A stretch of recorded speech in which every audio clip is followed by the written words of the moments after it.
the mouthpiece kind of goes here. And I was doing this. I had my lip, and I rolled my lip over my teeth. Mm-hmm.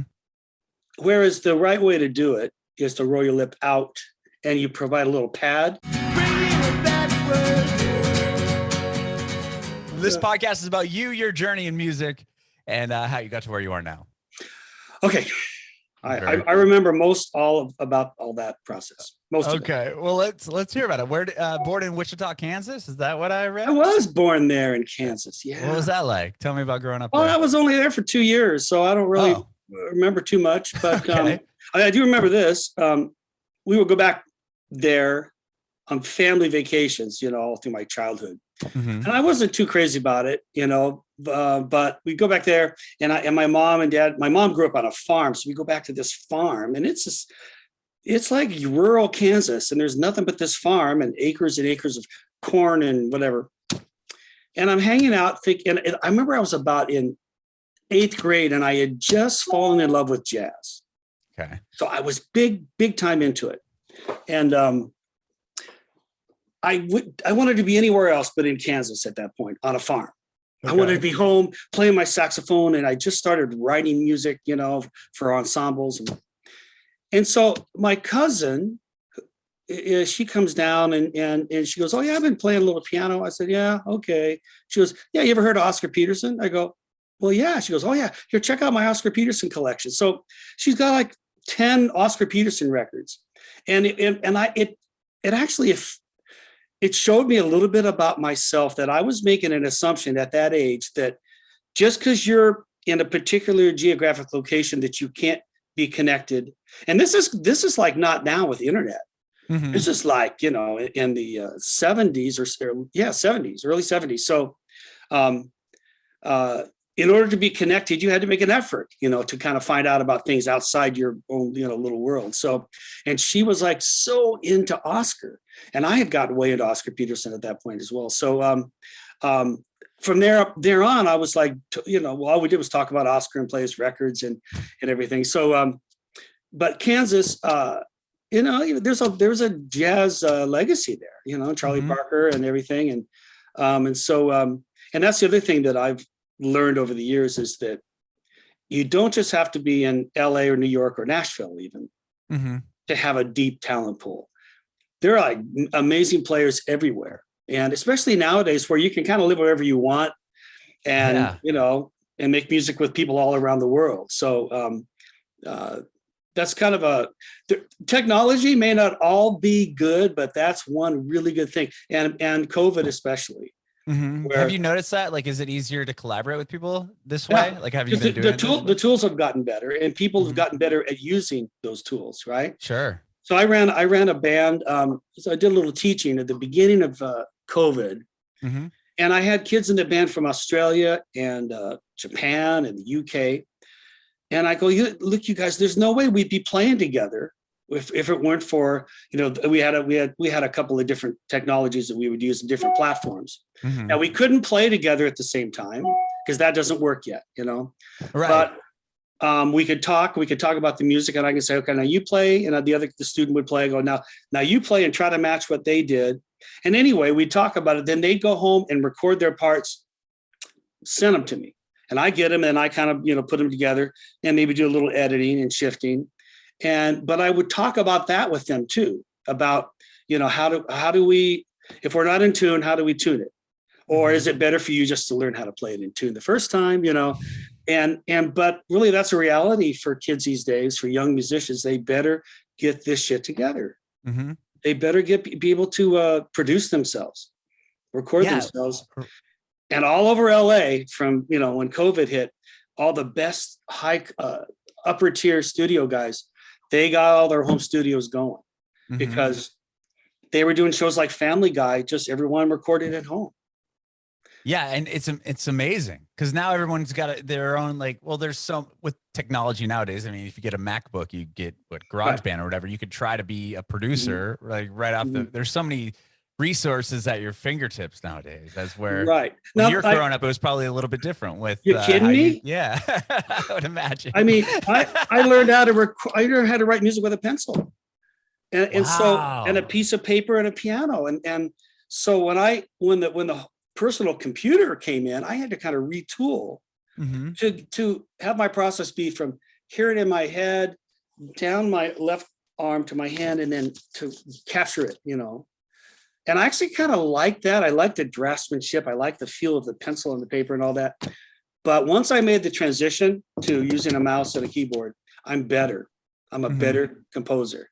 And part of it is part of it, and I'm kind of going all over the place from your question of like, how was Kansas? But No, this is where I want to go. This is awesome. okay, part of the process for me for composing in those days that I'd have to play it on the piano to evaluate, is this good? Is it structurally working, or does it feel right? I had to Hmm. play it, right? Hmm. And meaning I was involved in the performance of it. And if it didn't work, I'd always say, now, did it not work because I didn't play it good enough? Or did it not work because there's some structural problem I need to address? Whereas now I sit back and hit the space bar and listen and not have to be a participant in that process. And it's made me better for sure. That is so cool. I mean, it's crazy how technology has advanced, right? I mean, Well, to guess go from writing it, I mean, there's probably a ton of musicians out there that can't even read music. I mean, especially guys that are in huge bands, and that Mhm. was just never something that they Yeah. cared to learn or needed to learn, or. Well, that's a good question that's been with us even prior to technology is, do you need to know what things are called in order to understand them, right? Hmm. Because I studied, I went to college and I studied it kind of old school academia way, and I found that there were these terms that they had. I had an intuitive understanding of what they were describing, even though I didn't know it wasn't called that. Hmm. And so, I mean, for me, learning it that way gave me a better foundation than if I just would have kind of stumbled through, because I had done that through high school. I just kind of stumbled through it to try to find my own thing.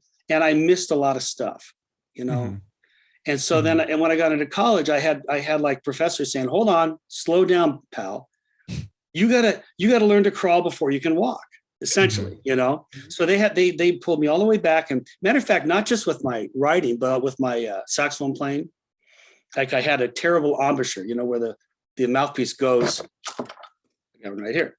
So the mouthpiece kind of goes here, and I was doing this. I had my lip, and I rolled my lip over my teeth. Hmm.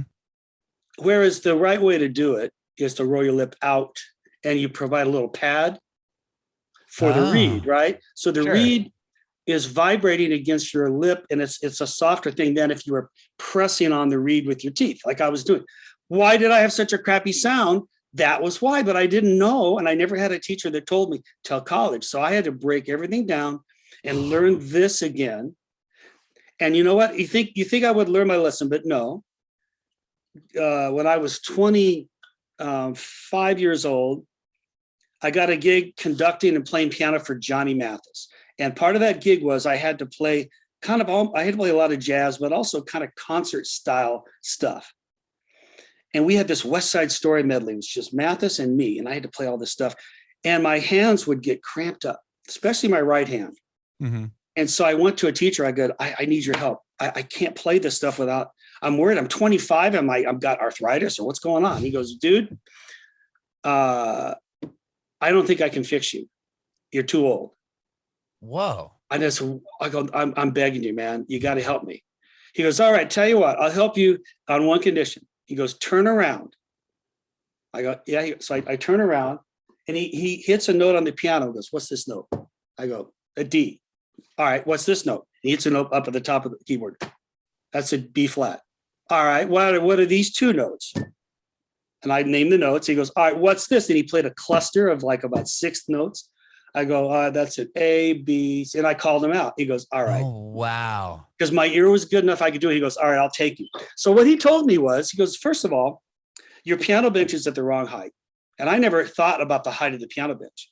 He goes, but if you're playing like Rachmaninoff, where you have to really pound, or say Jerry Lee Lewis, where you have to play that kind of hard style, Hmm. you need to have a higher bench so you can get over the keys. But if you need to play with facility and fly, your bench needs to be a little bit lower. So your hands are not like this, they're more like this.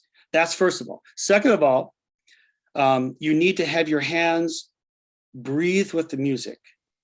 So if the phrase is you had to let your body go with it. And my body I was always just kind of like locked down, you know.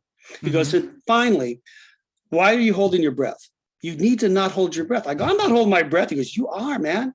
And I realized if it was a hard passage, I would do this, you know, and at the exact time your body needs the oxygen, I was holding my breath like an idiot, right? So anyway, he fixed all this stuff. And I haven't had pain in my wrist ever since, but that was my inclination, was to rush to the music. I loved it so much. I just wanted to get there and start playing and jamming. And I missed a lot of fundamentals that were messing me up. So for me, having kind of a more organized, you know, methodology of learning music saved me. Right? Well, when did you realize that you had the, you know, this almost essentially perfect pitch? If you can hear a note being played, right? I mean, that's quite a skill to have. Yeah, you know, I think it probably developed by the time I got to college. Okay. Before that, you know, it was kind of hit or miss, or it was maybe kind of relative pitch. And by the way, here's another interesting thing about perfect pitch is that David Foster was always, you know, very prideful of his perfect pitch. It was amazing. And when he got to be, I think in his mid 50s, and I was told the story by Jay Graydon, guitar player, producer, and, you know, legendary guitar player. And he said, he goes, yeah, David come to me, I can't, I'm losing my pitch. And sometimes when you get in your 50s, for some reason, they don't know why, it starts to slip. So weird. I know. Hearing the note differently? I don't know. Well, so what Jay does, and Jay goes, my pitch is more kind of relative, but I also have developed the ability to hear color. So, and that's kind of what I do. If I hear a D, I think that's a D, I guess, yeah. I can hear what it sounds like on the piano. I can kind of hear the overtones. I played it a million times. I know what it sounds like on a saxophone, because I played that a million times. So it's kind of the, if I'm off, I'm never off by more than a half step or so. But I can feel it slipping a little bit away from me now. It's just interesting. I know it's really interesting, and not to the point that it's affected my abilities very much, but you know, when you're like really in tune with it, you know, you can. It's like anything. You put energy into something, and you're really in touch with it. Like right now, my tenor saxophone's sitting right over here to my left. I haven't touched it for 2 weeks because I've been working, busy writing and stuff. I've been playing piano a lot, but not the tenor. I know I'm going to have to pay a price. It's going to make me pay, you know, and I have to do a couple of weeks away. I have to do a solo thing. So I need to get on that sucker 15, 20 minutes a day and earn my way back up the hill, you know? Yeah, I think that's valuable advice for a musician. I mean, you've been doing this, you have all these credits, all these awards, and you still know that you have to go back and play the thing for 20 minutes up until like, I mean, knowing that you could probably go in and do it, but it's like an athlete. I mean, if, you know, LeBron James took 3 weeks off and didn't exercise or practice at all, he'd have to get back kind of in that rhythm. You'd see the rust on him, even a genius like LeBron, right? Exactly right. So, but I do think though there's also a mental part of it to telling yourself, okay, because see, I used to stress about all the things that I did, meaning like I'd go play piano, I'd go down this road, then I'd pull back and I'd play the saxophone, then I back out of that road and I do writing. And I back out of that road and I could do conducting the orchestra. Then now I have to add another road. I have to learn about sample technology and computer, and all that stuff. So all these different balls in the air. And I used to think I'd be such a better saxophone player if I just did that. Probably true. But I was carrying that anxiety on stage. And so like with the Big Fat Band, I used to give myself one sax solo per concert because I have 5 other great sax players in the front row. Yeah. I let them you have a huge, I mean, what is it? There's like what, 30? No, there's like 18 people. Oh, 18 people. That's what it was. Yeah. So, but they're all like amazing. So I'm going to give them stuff to do, you know? So I do have my one solo, and I used to get up and, all right, have I practiced? Have I done my long tones? And that anxiety does not belong on stage. And I finally told myself, you know what?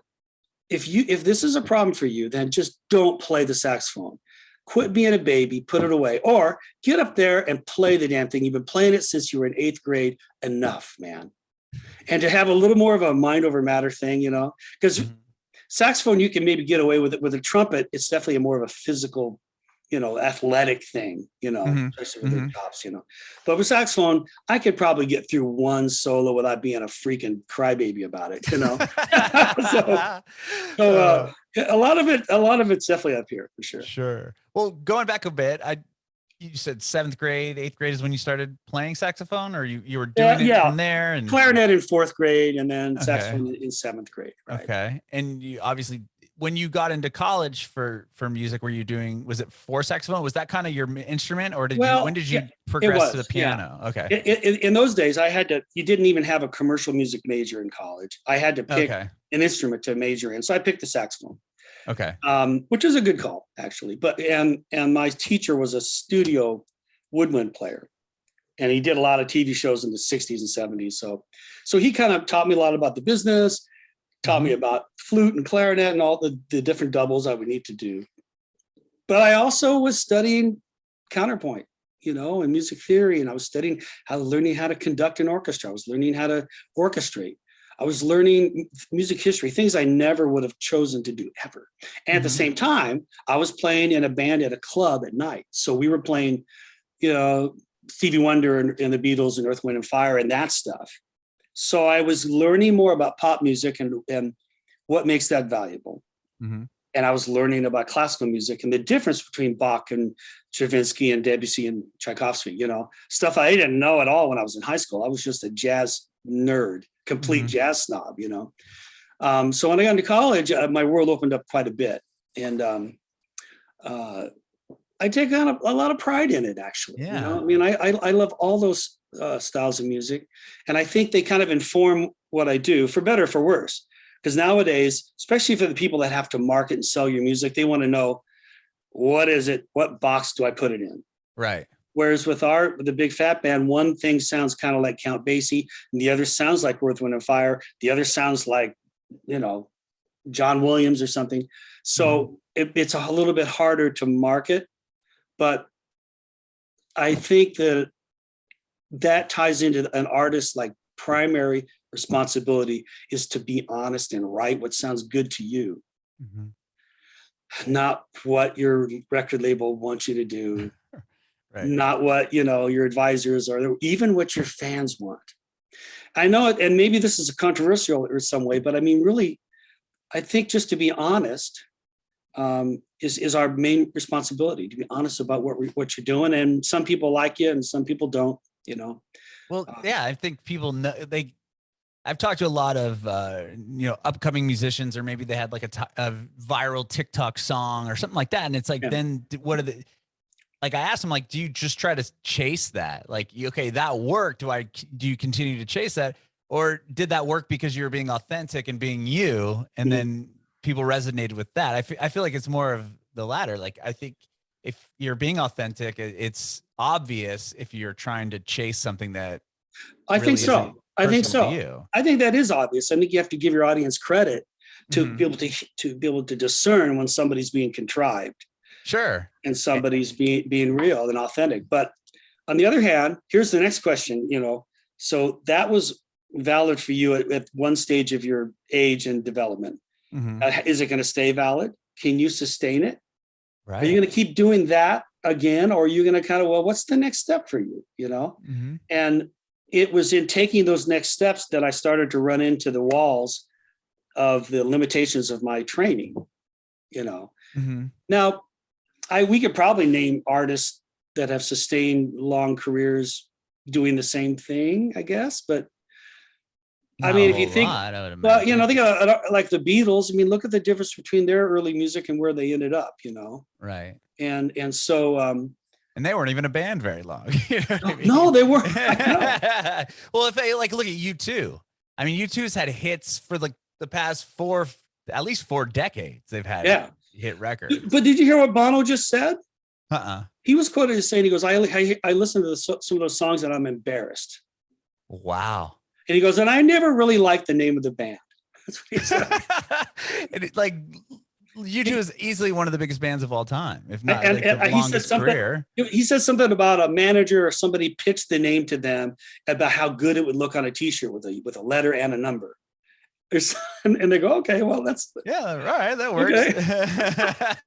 Listen, I think it's important to actually have a packaging and a presentation that fits the music and that is memorable. You know, Mm-hmm. I mean, we called our band the Big Fat Band. When we did it, I was trying to come up with this is in 2000. Okay. I wanted to come up with a name that conveyed that it wasn't Glenn Miller or Count Basie, that we do play funk music and rock and roll and, you know, different, more contemporary ideas. And our records sound like a contemporary record, not like a record made in a club with 2 microphones, you know? Right. And so a friend of mine suggested that. And I said, well, fat, am I going to be embarrassed by that word in about 10 years or 5 years? He goes, well, if you are, then change it. So, and who was the rapper that claimed that he patented the word fat? I forget who it was. I can't remember, but I know what you're talking about. Yeah, because I remember it was like fat with a PH. It was like this huge thing. Right. And so I said, screw it, let's do it. Big Fat Band, because fat kind of implies, you know, weight and importance and, you know, and whatever. So, and it just kind of it just stuck. Now I don't think people think of it as a hip hop term, you know. No, necessarily, but you know, because really, sorry, go ahead. No, you go. I was just gonna say, I think spelling with the PH, like if I saw the Big Fat Band, I would be expecting to see a bunch of really fat people in a band playing together. Where the PH is like, oh, maybe like they're fat, like, oh, they're awesome, like that was fat, like that was cool, like in the 90s, right? And then, or it's like the Big Fat, like this big band of people. You can convey the word a little bit differently with the spelling that you use. What's the acronym FAT stand for again? It's like fairly, pretty hot and tempting is one I've heard. I've heard that there's idea. There's like 3 or 4 that I've heard. That's one that early one, pretty hot and tempting. But yeah, look it up and see. There's a couple others that are less G-rated. Let me see. Pretty hot and thick. Okay. Pretty hot and tempting. Pretty hot at that. Let me see. Physically healthy and trim. There you go. Peace, honor, and truth. Those are the ones that are coming up with now. Well, I like the energy of the word actually, because the truth about our band is that the guys do bring a lot of intensity and energy to what we play. So if we're playing a figure, say it's kind of a funk figure, we're gonna go. We're not gonna do it that way. We're gonna go. We're gonna put out some air as we play.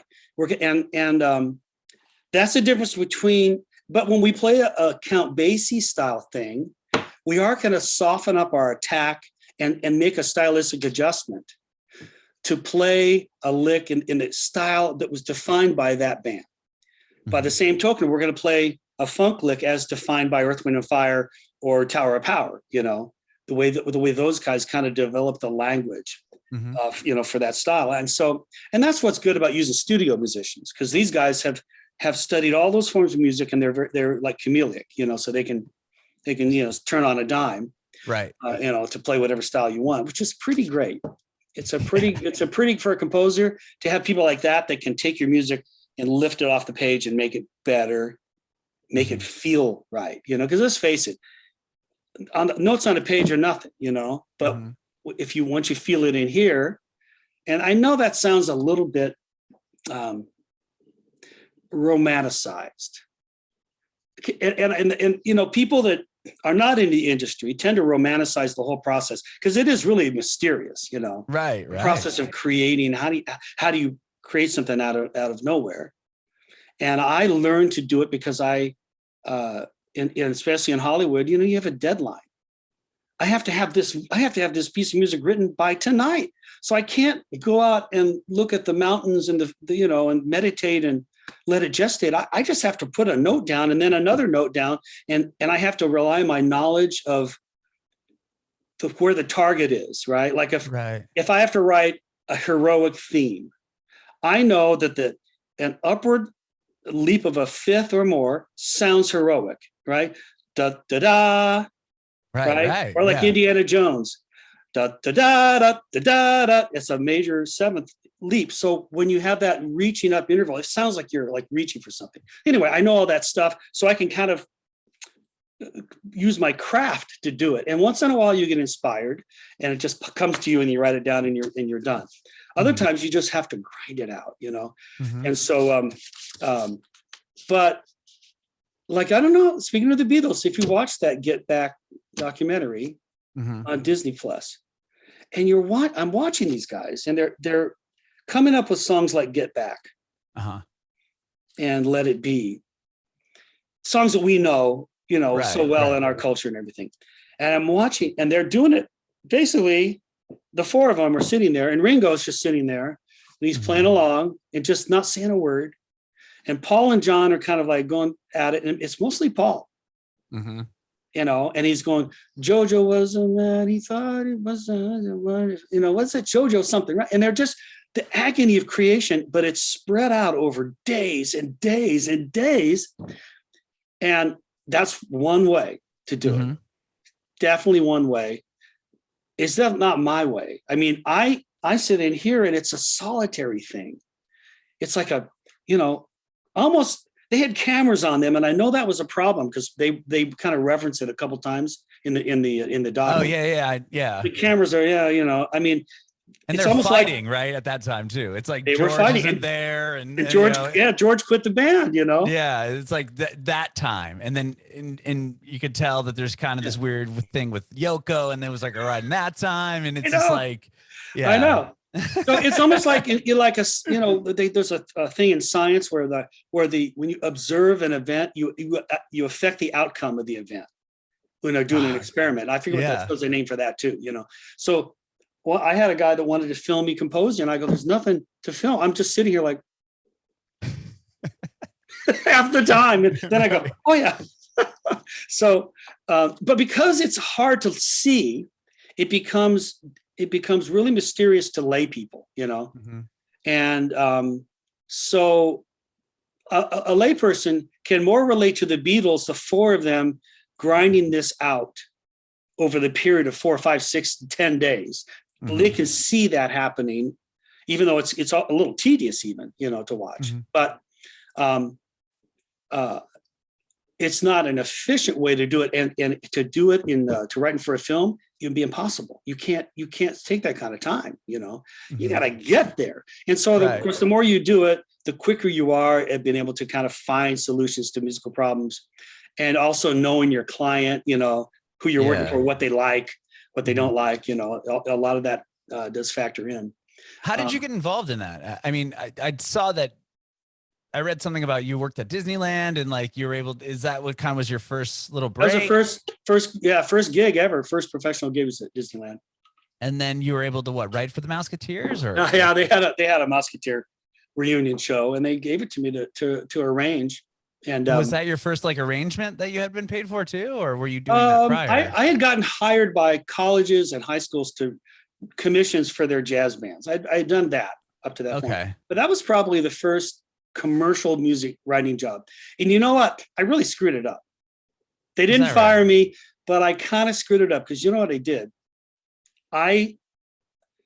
This is an interesting epiphany that I had, because backing up, when I wrote my first chart for a big band when I was in 8th grade, I was very nervous. I didn't want to do it.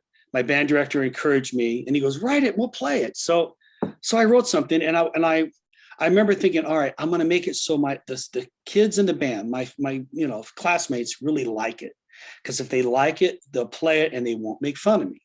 Right? You know, you're in middle school. It's a tough time. That's like the worst time of your life. I have a kid. Exactly. My older son's in middle school now, and I'm like, don't worry, this is the worst times of your life with the kids bullying you. You know what? The people that teach at that level are complete heroes, man. I don't know how they do it. I would never do that. That's Anyway, so that was my first experience with writing. Write for the players, make them like it, and then you'll get success. Which, okay.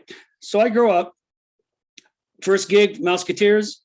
I'm writing for the players. I'm putting all my little hip chords in. I'm putting like little kind of jazzy things on these songs, which didn't really need them. Mm-hmm. But the players thought it was great. And I remember I was on the stage, we were doing a rehearsal, and the head of entertainment was right around the corner talking to somebody. And I heard him say, Gordon Goodwin, you know, that guy's got no commercial sense at all. And I thought, what does he mean by that? No commercial sense. I'm thinking, well, screw you, man. You couldn't write this, you know? And I got a little offended. And then I started to think about it over the years, actually. And I realized I had no business putting my little jazzy stuff in those charts. It was a Musketeer show. It wasn't about what I thought it needed. It was about what my employers thought it needed. So I realized that I don't need to write for the musicians that are playing. The musicians are just, you know, employees just like me. So now this is a difference between writing for hire and writing for my own stuff. When I'm writing for my own stuff, then I definitely take the players into consideration because I know they're going to play it. I'm going to write to suit them as well as, you know, my own aesthetic. Right. But I've learned writing in Hollywood that you got to let go because they don't give a shit. Mm-hmm. They're like, I've had people say to me things like, how dare you bring this in? What are you trying to screw my movie up? I'm like, well, wow. It took me, you know, all night.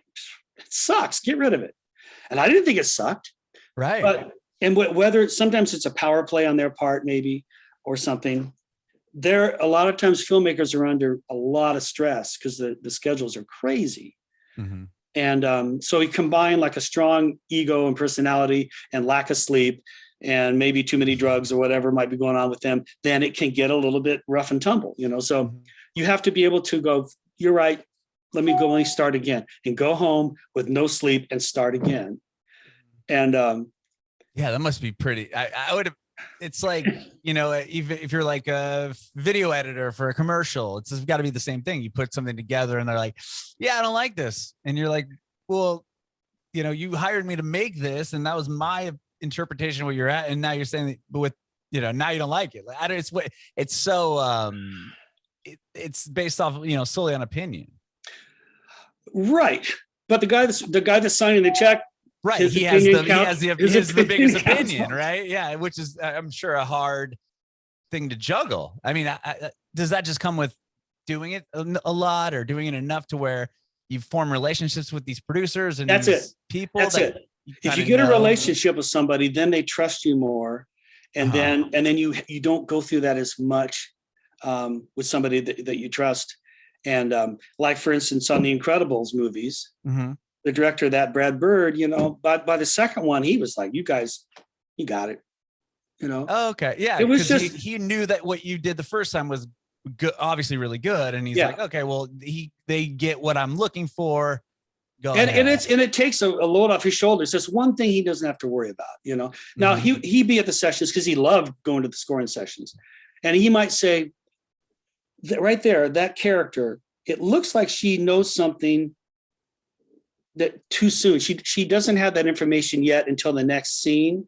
So can the music somehow, and I'd look at, yeah, you're right. There's a high violin note that happens.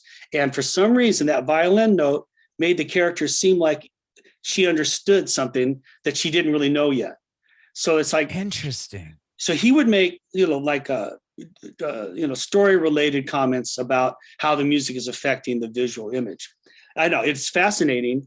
It really is. I mean, having the knowledge, like where you're talking about, like a heroic scene, it's got to, the notes got to go up, right? I mean, or like how much the score adds to a film, I think is way more than most people can even notice, like just normal, you know, movie watchers. Well, it's like, oh yeah, this is a cool movie. And then it's like, you really listen. If you took all the music out of it or took all the whole score out of it, it would be a totally different film. Right. And I think there's a lot of reasons for that. And like our culture is visually acclimated for the most part. And the other thing is the way they mix films, especially like action movies and stuff, sound effects are more important. Sound effects and dialogue are more important than music. And music, the current thinking is, this is kind of an unspoken and unwritten thing, but it seems to be the case. Music and melody, especially melody, has a personality and they think that it takes the viewer out of the world. It makes it seem fake. So that's why a lot of film music today is more sound design than melodic, because a melody has a real kind of definitive character. Watch an older movie, you'll hear these melodies, and they're married to the characters, in a permanent way. But so they're less interested in that these days. So they want melodies to be really bland and something that is kind of almost unnoticeable. Maybe you can feel it, or they like to have like just kind of grooves and things going on, and it becomes wallpaper actually, because sometimes the music, especially in those action movies, it never goes away once it starts. And that's the way it used to be with cartoons. When we would, I used to work at Warner Brothers and for Spielberg, and we would do Pinky and the Brain and Animaniacs and all those cartoons. Oh, wow. And those cartoons, the music never, ever stopped, because with 2D animation, the music helped give reality to the characters. It also helped ground the characters, because one of the hardest things for those 2D animators was to have a character feel like it weighed something. So when they're walking, to have them feel like their feet was actually being pulled down by gravity to the group. So music would help do that. So if a character's walking, the music's going to go do do do do do do do do. Oh, yeah. And they called that Mickey Mousing, where the music would do exactly what the character did. Now that's what less in style these days, but they called it Mickey Mousing, back in the days. And with the shows we were doing for Spielberg, it was all that constant music. And, but it was great. It was a lot of fun. And we, was that like, how do you get to that point? I mean, you just start working your way up and like doing, maybe getting hired on smaller gigs, and like, how do you eventually kind of climb your way to something like Animaniacs or Incredibles right. Well, for me, it was to get Animaniacs, it took me 2 years of kind of pursuing the supervising composer. It was a guy named Richard Stone who passed away. Pancreatic cancer took him in a year right after all the shows ended, which is a sad thing. But Richard, I took him to lunch, and I can wake up to some sessions, and I played him some of my stuff, and he was cool. But it was kind of like, well, I don't have any openings now. But then somebody left to go to Disney.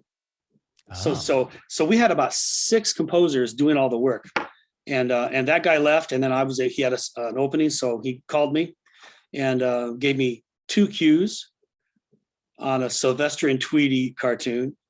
And one of my cues was fine, the other was not fine, and he said, "Fix this.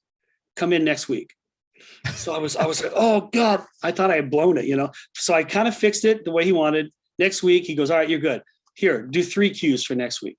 The next week after that, 6. After that, I got a whole episode. And then I was, oh, wow. So it was just like, gaining their trust. And, but just really, slowly building on within that. It's like, you get the job. Now you're at Warner Brothers and you're one of the composers, and it's like, okay, we're going to give you this little bit. And then once you prove yourself there, they open it up and then and then they give you. It is all about relationships. Really, it is, and the first animated cartoon that I did, I got it because another composer, A-list guy, turned it down and said, "Oh, you try Gordon. He might be good." I think he gave him a couple names, and he told them that I had worked on Scooby-Doo. And the director of this new cartoon had also worked on Scooby-Doo, but I hadn't worked on Scooby-Doo. But when I took my meeting, he goes, the guy goes, "We've come a long way since the Scooby-Doo days, right?" I go, "We sure have." And then know. He didn't know. He didn't he looked at me. He was thinking, he thought, "Yeah, we used to work together." So I just didn't say anything, and I got the gig, and then that led to other stuff, That is awesome. That is so funny. Isn't that great? That's the answer. When you're asked can you do this? The answer is absolutely, I can do it. Then you go home and figure out how to do it. Right. And especially with YouTube nowadays, like, "Oh, do you know how to use this program?" Yeah, of course. I've used it right there a million times. I know. Yeah, right. It's right there. All the information is right 5 seconds away. Are you still writing for film and everything? Because I want to talk to you about the record you put out. What is it? October? Yeah, it was an EP. Yeah, we did. Yeah, I am still doing a lot of commercial work, but I I made a decision in 1999. Mhm. And I remember I was on the Warner Brothers scoring stage, conducting an orchestra, like 40-piece orchestra. And I remember thinking, is this me? Is this it? Because at Warner Brothers, I had to write the way they wanted me to write, Mhm. and that was at Disney. I had to write the way they wanted me to write. And that was the job. And it was great. It was fine. But I remember thinking, I was 40. I go, do I ever plant my flag? Or is this it? It's great. If this is it, that's great. But geez. So I went home and I started to write. I started to think about my first chart in 8th grade, the one I wrote for my friends. Uh-huh. I started to think about when I fell in love with big bands and jazz. So I hadn't written any big band music for probably 10 years. So I would work from 10 at night till 1 a.m. And my kids were pretty young. So it was, we were all in the middle of all that. But I just wrote every night from 10 to 1. And before about 6 months, I had, some material. And then I called my friends and we recorded it and got a record deal. And then all of a sudden now I'm talking to you, Wow. So, but when I decided to claim my space creatively, my life became easier because I guess the point to try to get to is that you get to the point where if you like me, that's wonderful. It feels good if you like me. Mhm. But if you don't like me, then, oh, well. Right. You have to get there, and when you finally get there, there's so much weight that gets off your shoulders. It's incredible, So, and it was the process of deciding to start my own band at a time where I wasn't sure I could do it. I didn't know if they would follow me or if I didn't know how to get a record deal. I didn't know how to get gigs. I didn't know anything, Mhm. And, but that decision unlocked a lot of things for me. So when I made that decision over the next 10 years, my creative or artistic equity went up, Mhm. right?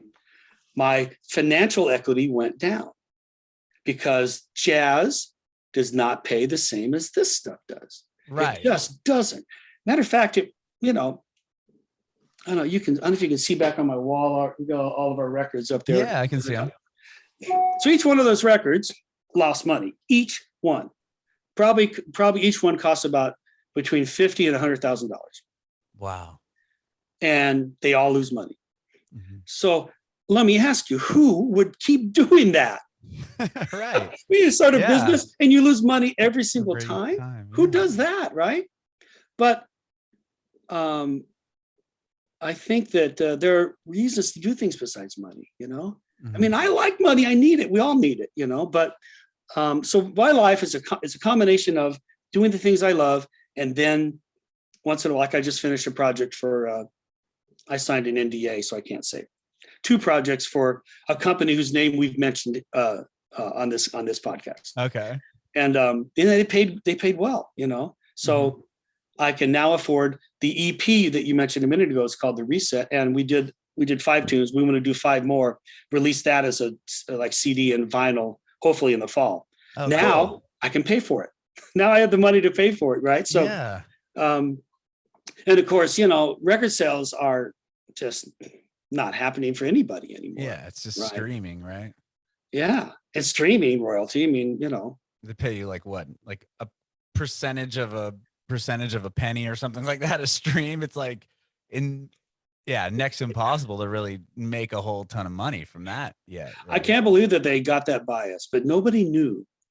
When the whole streaming model was coming together, as always, musicians were, and our representatives, the musicians union, whoever else, were late to the game and didn't understand what was happening and how to be able to get, like any kind of a fair remuneration for being the creators of this IP, to use a caustic word, of this intellectual property. So I don't know how to change it. There are various people that have fought it and tried to keep their songs off of YouTube. Right.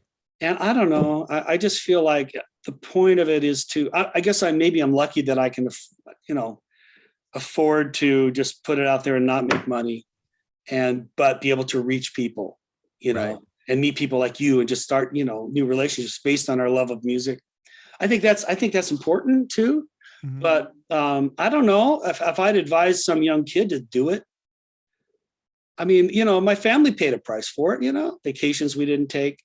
I mean, you imagine what kind of car I'd be driving around if I wasn't spending $100,000 on a big band record that wasn't selling. That's a good point, right? Yeah. I mean, well, at least obviously you get to do what you love doing that. And there it is. If you need, and you can always, because you've built this reputation and built this CV of work that you've done, you have the luxury of going, okay, I'm going to write a record for this, but if I need to go work, I can go score this, and it'll help subsidize some of the money or however it may be.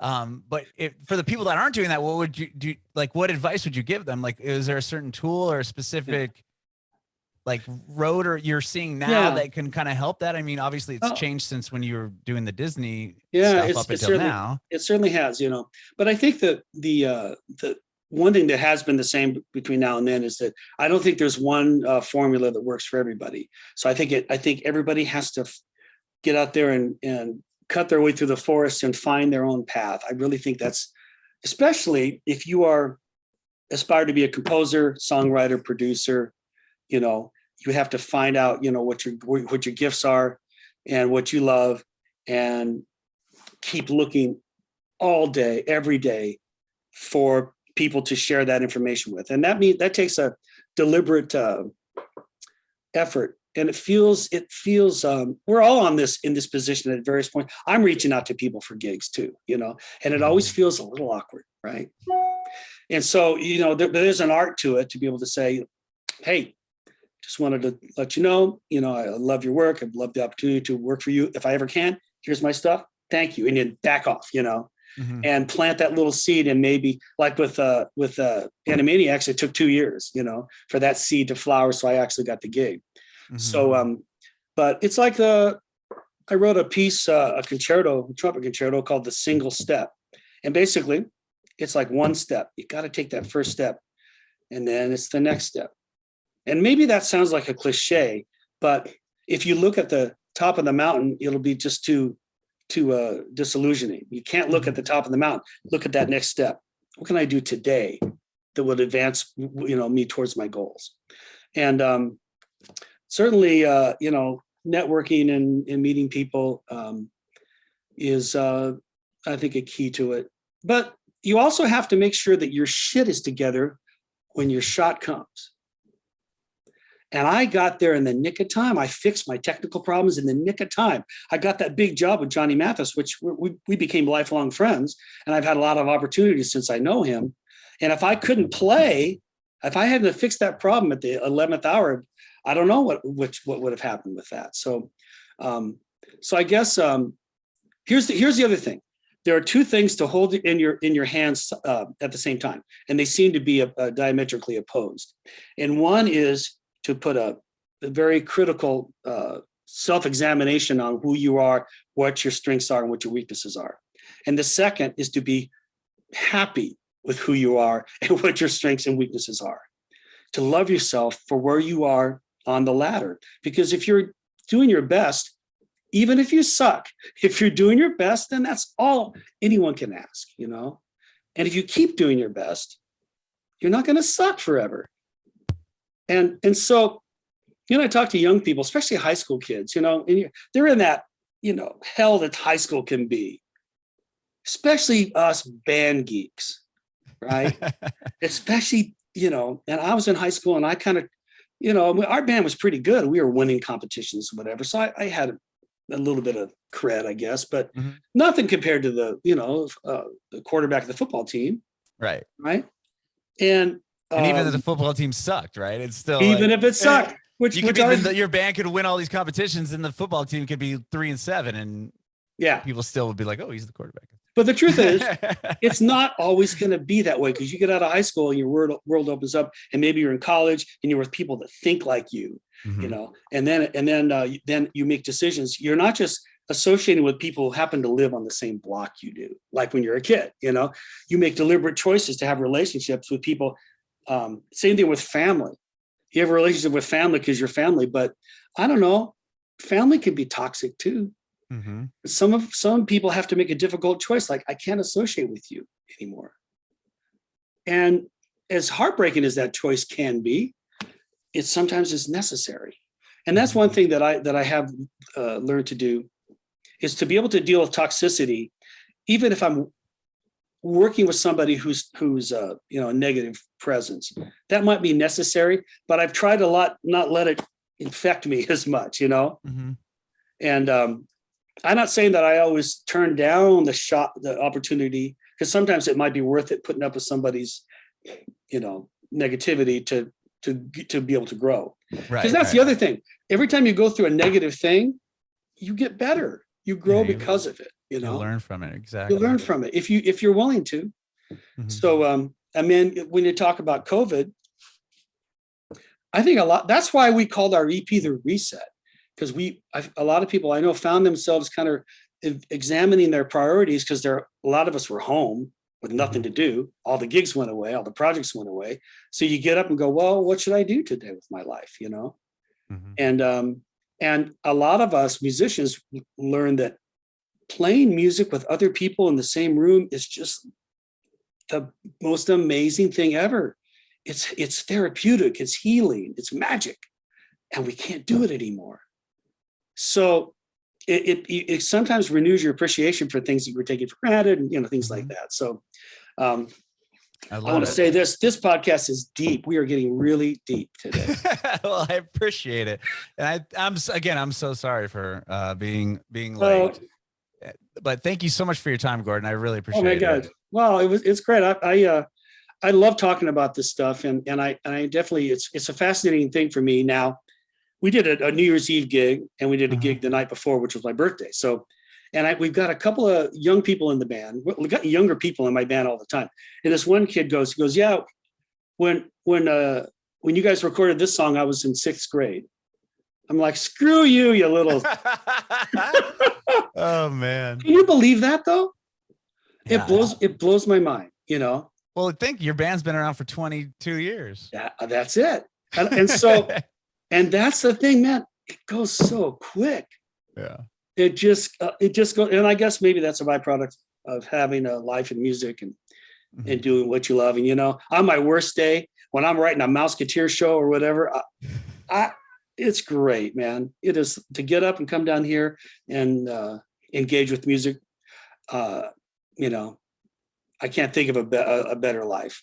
I love it. Well, thank you again so much, Gordon. You've been awesome. I really appreciate you. And again, I'm deeply sorry about my confusion. No problem. It was really, really fun to hang for a little bit. And congratulations on the podcast. You guys have the best logo I've ever seen, by the way. Really? I appreciate come on. that. Oh wow. Yeah. I need That's to send really that to my brother-in-law's best friend did the logo, and he does design for a lot of companies in LA. Yeah. And we were like, I know you're really good at this, but will you throw us a bone and help us out? We'll pay you, but we don't have a whole lot of money at the time, like when we started. And he made that logo, and I was like, and you know what? Like, backwards. Sometimes having letters backwards looks weird or hard to read, but it doesn't with you because of the pun that it does. It's great. Really, really great. I appreciate that. I'll send him a clip of this and let's say, look, people love it. So I thank you. I appreciate you, Gordon. Thank you so much.